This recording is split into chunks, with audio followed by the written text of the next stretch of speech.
শাস্তি দিচ্ছে। এই ছায়া, ওই ছেলে মুক্তি বাহিনী, হ্যাঁ দেশ স্বাধীন করে যা, হ্যাঁ দেশ স্বাধীন করে যা। পানি পানি পানি খায়গা, এই পানি পানি পানি খায়গা। এই মুক্তি বাহিনীর রশিও বাদ कर রাখো, তার 6 বছর আগে পাকিস্তানকে জানিয়ে গুলি মারতে যায়গা। এই মুহূর্তে আপনারা দেখতে পাচ্ছেন বেঁচে যাওয়া মুক্তি বাহিনী একজন যে বেঁচে গিয়েছিল সে চলে দৌড়াচ্ছে। আমরা দেখতে পাচ্ছি সে তাদের সেই ক্যাম্পে মুক্তি বাহিনীর ক্যাম্পে যাচ্ছে। সাংবাদিক আব্দুল ভাই, আব্দুল ভাই, আব্দুল ভাই, এভাবে হাঁপাতে হাঁপাতে সব সব শেষ করে ফেলেছে আব্দুল ভাই, সব শেষ করে ফেলেছে। কি সব শেষ করে ফেলেছে? রাতে রাতে ওই আমাদের কাজল গায়ের লোকজন সব পালিয়ে যাচ্ছিল, ওই হানাদার বাহিনীর সব মেরে ফেলেছে। শুধু তাই নয়, চতুর আর মন্টুকে ক্যাম্পে ধরে নিয়ে গিয়েছে। বলছিস কি?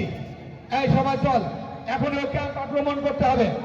দাঁড়া মুক্তার, আগে আমরা আমাদের ওই বাহিনীকে খবর দেই, নইলে ওই হালকা অস্ত্র নিয়ে আব্দুল দেশের স্বাধীনতা নিয়ে আনবো বলে মুক্তি বাহিনীতে যোগ দিয়েছি। মরার ভয়ে এই মুক্তার করে না। তোরা থাক, আমি চললাম। চল, আমরা ওদের সাথে যাব। ঠিক আছে, তোরা সবাই যখন রাজি তাহলে চল। আমরা দেখতে পাচ্ছি মুক্তি বাহিনীরা চতুর্দিক থেকে ওই পাকিস্তানি ক্যাম্প ঘিরে ফেলার চেষ্টা করতেছেন এবং শুরু হয়ে যাচ্ছেন আস্তে ধীরে আস্তে ধীরে। সেই যুদ্ধ শুরু হয়ে গেল।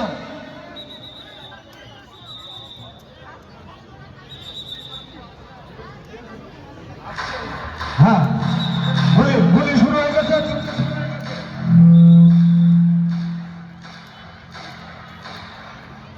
আমরা দেখতে পাচ্ছি যুদ্ধ শেষে একজন তার মা সন্তানের খোঁজে সেই লাশের স্তূপে ধীরে ধীরে চলেছে।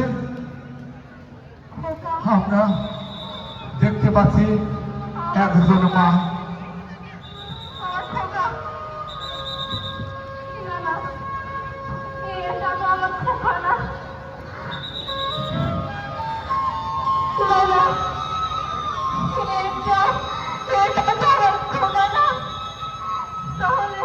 মা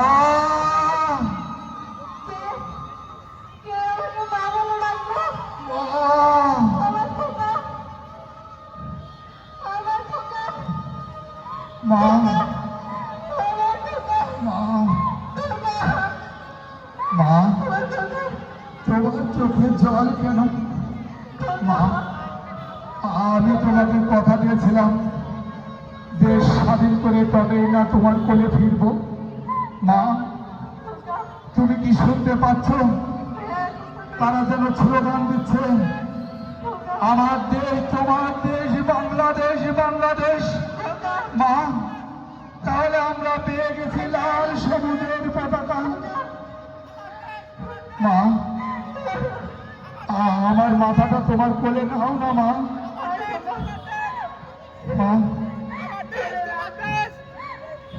ছোটবেলার সেই ঘুম পাড়ানি ছটা একবার শোনাও না মা।